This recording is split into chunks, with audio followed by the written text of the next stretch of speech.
indispensable à l'équipe. En effet, il est le premier relanceur, comme le dernier rempart. Voyons donc quelques qualités indispensables pour jouer à ce poste. Le premier point essentiel pour jouer gardien de but sera le mental et l'attitude. On sait tous que le poste de gardien de but est un poste différent des autres. Les gardiens sont souvent isolés aux entraînements car ils travaillent majoritairement sur du spécifique. Ils sont de même les premiers pointés du doigt en cas d'erreur, dans la mesure où chaque faux pas peut entraîner un but. Ils doivent donc être irréprochables sur le plan individuel pour préserver tout un collectif. Il faut avoir les épaules suffisamment larges pour supporter toute cette pression et responsabilité. En termes d'attitude, le gardien de but devrait être un leader.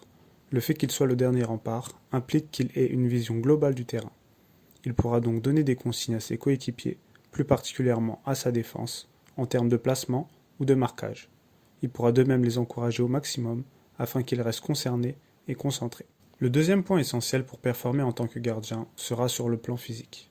Ce point concernera principalement les catégories qui évoluent sur grand terrain. On pourra le diviser en deux points principaux. Le premier sera l'aspect physique et le second sera les capacités athlétiques. Concernant l'aspect physique, il n'y a qu'à observer les meilleurs gardiens du monde. Ils sont très souvent grands de taille, longilignes et assez costauds.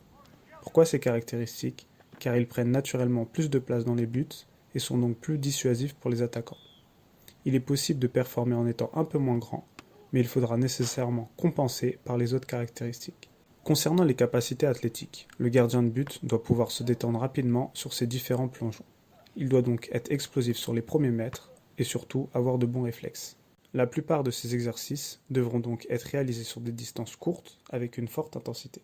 Le troisième point, aussi essentiel pour performer au poste de gardien, sera l'aspect technique ainsi que le placement.